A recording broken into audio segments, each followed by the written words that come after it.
Welcome to Top Advisor Marketing, where you will learn how to become a prolific online influencer, attract more ideal clients, and grow your practice. Brought to you by Top Advisor Podcasting, a done-for-you podcasting solution built just for trusted advisors. And now, your co-hosts of Top Advisor Marketing, Kirk Lowe and Matt Halloran. Hello and welcome to another Top Advisor Marketing podcast. Today, we are going to be interviewing Ryan Van Sickle, Director of Advisor Development, and we're going to talk about the new dynamics of social event marketing. Now, before we get started, Ryan, I think it's important for everybody to have a chance to get to know you just a little bit better, because, right, people like to do business with people they like and have things in common with. Now, you and I got to hang out down in Florida, which was super fun. Found out that you and I actually have a halfway decent amount of things in common, but let's get an opportunity for our listeners to get to know you a little bit better. So, how did you get into social event marketing? I mean, how did you even dip your toe into this water? That's a great question. So I started out, my vision in life was I was going to be a financial advisor. Started going to college for finance. My mother was an Edward Jones agent. That felt like my career destiny. And while I still have a passion for that, what became my stepfather had a huge background in marketing. He had 30 years in marketing, billboard advertising, direct mail, and he had started a company and needed a sales guy. So I came in, went behind the ears, and he kind of showed me the ropes, and we fell into this niche that is seminar and educational event marketing for financial advisors. So I kept going to school and really refined my craft as far as the financial side, so I could really connect well with the advisors. And it just so happens that the best way to help them grow their business, I found, was through social event marketing. And I've really become a student of the social dynamic and the psychology behind the events, why they work, why a lot of advisors don't have success with them, and how we can fix those issues. So that was 10 years ago, and fast forward to today, and I've been a part of probably a couple 100,000 different events and learned a lot, and I love what I do. Let's talk about the company structure specifically, because there has been some rather large changes. That doesn't seem like as powerful as I thought it was going to be there, Ryan, but there's been a lot of stuff going on at your organization. Would you mind talking about the merger and really what your company is now and what the merger brings? Because, you know, if people had done business with you guys previously, this could be a great opportunity for them to re-engage. Awesome. And thank you for asking that too. Yeah, we're extremely excited. So we have been operating as a few different companies for the last couple of years within our private equity portfolio. So you had RME360, who was really the pioneer in the dinner seminar space for financial advisors going back 24 years.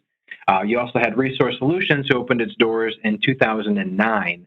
And then a company that was formerly known as IMS, and then LeadingResponse on our digital side, who's out in Frisco, Texas, and they're primarily on the Facebook marketing side, and they've been serving attorneys and lawyers on the lead generation side for about 10 years as well.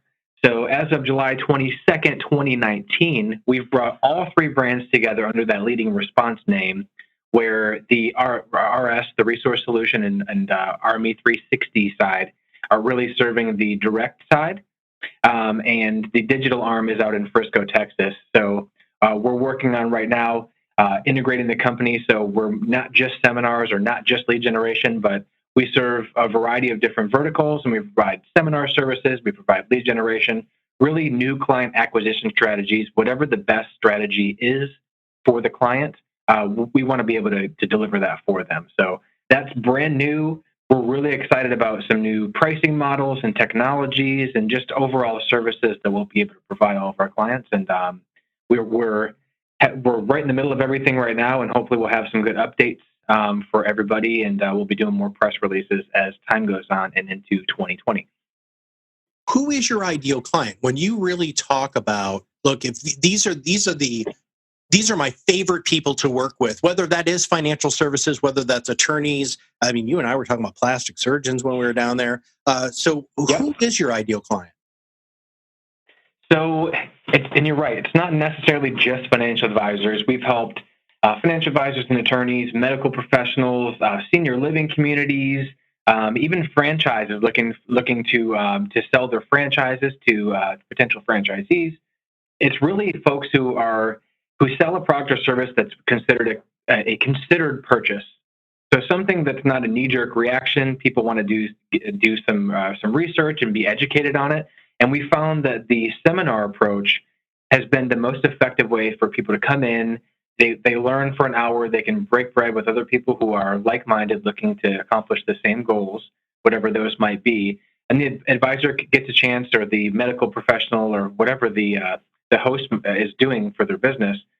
They get a chance to build rapport with all the buying into the room, hopefully set some appointments and convert those folks. But at the end of the day, I think it comes down to the client has to be hungry to grow, and they're looking for the most effective and consistent way to bring in new clients for their business.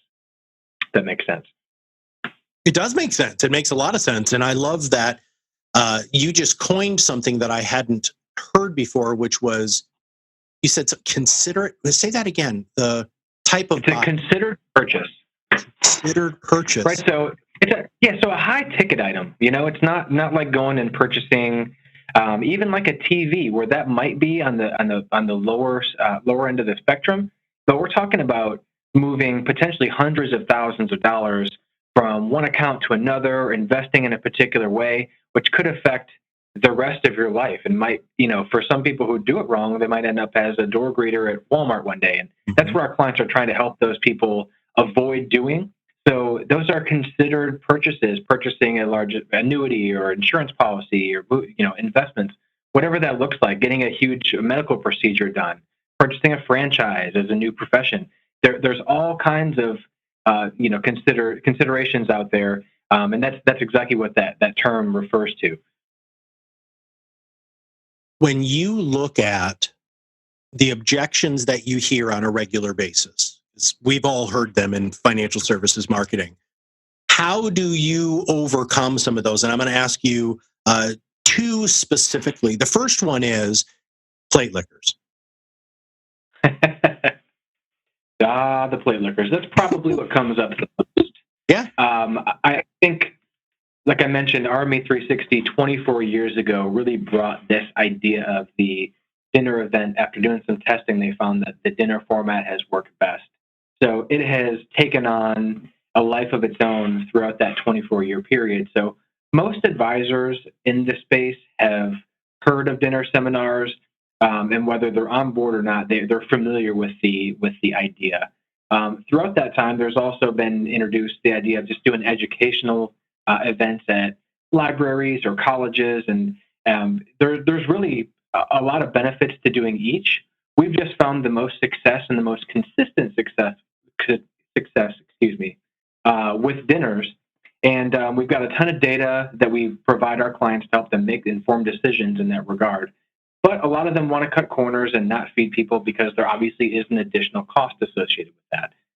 So when it comes down to the plate lickers, the first thing I'll do is ask a client, what exactly is a plate licker to you? And for the most part, when they stop to think about it, it really is someone who just comes to the dinner event, has dinner, but doesn't book an appointment. And I don't think that's necessarily fair, considering if you go back to the idea of it being considered purchase, they might need 1, 2, 3 seminars, or they might need a few months to make this decision. They're not necessarily going to make up their mind that night at the event. That does not make them a quote-unquote plate licker. That does not make them an unqualified prospect. They just need some time to consider. And sure, there are going to be folks that come for the meal. That is part of the game. But at the end of the day, the ROI definitely does not lie. And I think once advisors or the attorneys or medical professionals, once they get past that hurdle and realize what the food does is gives you an opportunity to have more at-bats, more buying units in the room. And, it really helps. And on the back end, I think one area that's often missed is that hour where people get to, it allows your staff to go around and work the units in the room. And that's when you set your appointments. That hour is the most valuable hour, where in the educational format, it's kind of like church. When it lets out, people get up, they might congregate for a few minutes, but people are out the door And if you tasked your pastor with trying to set appointments with folks once they let out service, I think you'd have a hard time. So Sure. that's really what the dinner does, is provides a format where people are comfortable. They're in a setting at a restaurant where they'd probably find themselves had you not invited them there. And then it gives you that hour to go through and maximize the efficiency of your event by getting people back to the office afterwards. Well, I don't know how often you get asked this question, but it's a question that really plagues me, which is, okay, so these people buy on their own time, right? Which is very, very important. But Of course, when somebody comes to the dinner and they don't set an appointment, how do you help the professional who's hiring you to help put on these educational events follow up with those people? It seems like you put out a 10,000 piece mailer, and you get 30 buying units to show up, and 3 people, 10 people, whatever, make an appointment. What happens to all of those other people, and what happens to their contact information? And I don't know, Ryan, help me with that. it's a great question. So we actually have a great piece of technology called Prospect Connect. So this is a campaign management system and portal for the client to log into, where they can manage the campaigns as they're happening. And you're also going to have all of the historical data, all of the responder data that includes responder insights like the age, the asset bracket that they fall into, the Zillow's estimate of their home, a Google Street Map, all kinds of tools, reports, and analytics. So you can drip on those folks in the future.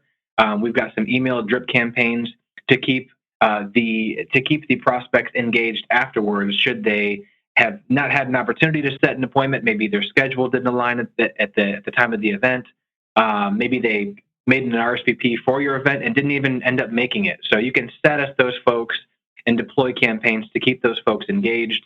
And there's definitely some great ROI tied on the back end of campaigns that's not a direct ROI from the event, or from an appointment set at the event.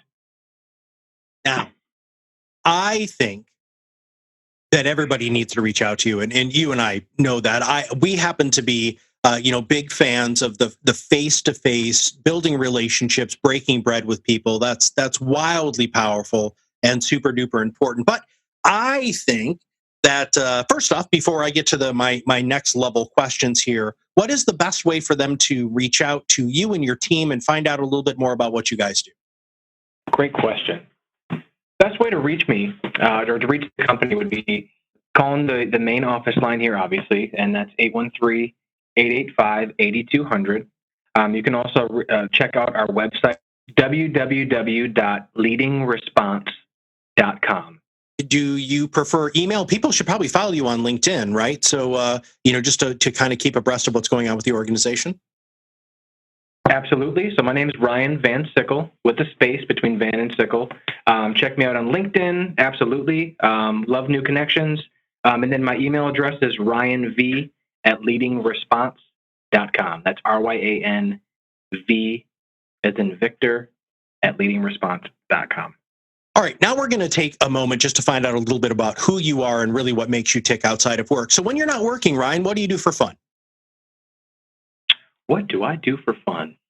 So number one, I'm a huge gym enthusiast. So I typically am at the gym either before or after work between 5 and 6 days a week. So between that, I spend a ton of time at home with my fiance. We just purchased our first home together. So we've done a ton of renovations and furniture shopping and all that type of stuff, which has consumed a ton of my time this year so far. But beyond that, I'm a musician, so I play both guitar and drums. So I try to do as much of that as I can in my downtime, and a bunch of reading. I try to read as much as I can. Luckily, I do get some time on flights. I do travel quite a bit for work, so I get some good reading done there. As far as television, it's normally sports or Jeopardy. I am the self-proclaimed largest Jeopardy fan to ever walk the earth, and I try to watch it every night if possible, if my fiance and I are home from the gym in time. Otherwise, we actually record the episodes and watch them at a later time, so we don't miss one. Nice. All right, Ryan, what is the best advice that you would give to a new advisor, a new agent? And also, what is the best advice you've ever received? I think it all kind of goes together, and the best advice I've ever received is something I personally live by every day. I think most people today want to be rich and successful. I think that's innate in most people. And there are definitely a variety of different ways to make that happen for yourself. When I was in my early 20s, a mentor of mine always told me that money and success are just a byproduct of doing the right thing for people. And, when you stop and think about it, I think that's really powerful stuff. And that really stuck with me. And I can truly say that one piece of advice has helped me get to a great place in my career today. That's awesome. Now, what is the one thing that you recommend most to family, friends, or clients? Now, this can be a book, it can be a TED Talk, it can be a song, a band. What is that one thing that's your kind of go-to thing that you find yourself giving out a lot? Giving out a lot. I think that's a really good question. I think after hearing this piece, it's another piece of advice, really. I think that people find it really interesting when you have them consider a change in perspective. I read this somewhere in the depths of some blog somewhere, and it's probably something a lot of people have heard before. But I think a lot of us have very stressful lives that, we're spread thin and we're trying to make time for this, that, and the other thing. And when you change your perspective, I think it makes life a lot more enjoyable. And it just takes one small tweak about, a real paradigm shift for an individual. So instead of waking up every day and, saying to yourself, I got to go into work this morning early and I have to do this spreadsheet and I have to prepare this for this and the boss needs this by that. Instead of I have to, just changing that to I get to and being grateful for the opportunity that's in front of you. I think that really can change the way that someone lives their life. I know personally that has been the case for myself. And I just spoke at an event about 3 weeks ago, and we went through and talked about just general advice and things that, advice that we lend to others. If they ask on a whim, sometimes Uber drivers will ask, if you could give me one piece of advice, what would it be? And that's normally my go-to. And I think the response is normally very well received because it's so simple, yet it's such a powerful thing at the end of the day. It really is. Ryan, I don't think I've actually ever done this before, but I just realized as you were saying the change in perspective and, just those little shifts that I should have asked you a question when I was kind of, challenging you on a couple of other things. Do you mind if we kind of rewind a little bit and go back to one business question that I think is important for our listeners to understand about your organization? I don't mind at all. Okay. So here's the thing. So we talked about objections, right? We talked about the plate lickers and we talked about, the follow-up aspect. But the other major objection that I just, for some reason, just had that epiphany and should have asked you earlier is the cost, right? I mean, doing a educational workshop is freaking expensive, man. How do you overcome that objection? And if I'm being too hard on you, you can tell me. Not at all. Not at all. So one, I think, and what led you back into this was perspective. Yeah. Number one, we never talk to advisors or medical professionals, attorneys, whoever the client may be putting on an event. It is absolutely not a cost. It is an investment, period. An investment implies that there's going to be some sort of return, and that's what our goal is at the end of the day. So we help advisors change their thought process going into the event, which helps things be more fruitful in the end. But if you think of it as an investment, our goal is to have them put $1 in and get somewhere between $2.50, $3, $4 out. So that's first and foremost. And I think it makes it a much easier pill to swallow when you look at it that way. But beyond that, there still is a tangible cost at the beginning of a campaign for most advisors. And some of that might be an obstacle. It's just tough to get into seminars when you don't have a lot of the marketing dollars up front. So we've done a couple of things. Number one, we're trying to help advisors not just do marketing, but actually we help them out with strategic goal planning. So we actually put together an entire campaign throughout an entire calendar year that aligns with their goals. So if their goal is to grow by $2 million in production year over year, we help them put together events strategically throughout the year on dates that make sense and aren't interrupted by holidays or anything like that.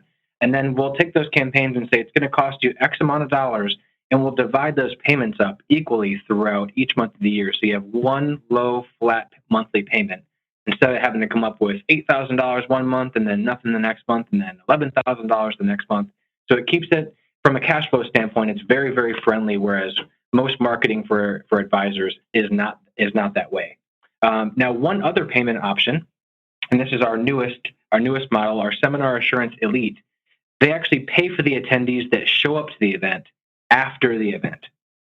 So you only pay for folks that actually walk in, you get a chance to speak to, connect with, and you'd come back and report those folks to us as either attended or not attended, and you pay us after the event. So from a cash flow standpoint, it's not as much upfront cost until once the event has passed. So if you have a snowstorm and nobody shows up, you're out of pocket $0, and then we have to eat the cost. Well, hey, thanks for letting me kind of attack you on that, brother. I just wanted to make sure that we answered that question, because I know that that's something that's going through advisors' minds. So, Ryan, thank you very much for spending some time with us on the Top Advisor Marketing Podcast. Thanks so much for having me, Matt. We appreciate the time. Make sure that you go ahead and check out everything that's going on in LeadingResponse. Check out their website, and all the information that Ryan had talked about earlier is going to be in the show notes as you download the podcast. If you know somebody who needs to listen to this podcast, all you have to do is click that share button. Super, super easy. And if you have any topic ideas of things that you think we should talk about on the Top Advisor Marketing Podcast, or you have an amazing guest idea, just email me, Matt, at topadvisorm, and that M is for marketing.com. And if you know anybody who really, truly should have their own podcast, or you should have your own podcast, we have the simplest technique possible to make it so that it takes a very little of your time and you get maximum effort on the other side. So for Ryan and everybody at LeadingResponse, this is Matt Halloran, and we'll see you on the other side of the mic very soon. Are you ready to change the way you communicate with your clients? Are you tired of being the best kept secret in your area? Learn how to become a prolific online influencer, attract more ideal clients, and grow your business. Contact us today and see what the power of podcasting can do for your business. Click on the Contact Us link on our website at topadvisormarketing.com and set up a call to learn more. Follow us on LinkedIn and Facebook for more updates and information. This was brought to you by Iris.xyz, a platform helping financial professionals become better in business and life through new media and new voices. Visit them and learn more at iris.xyz.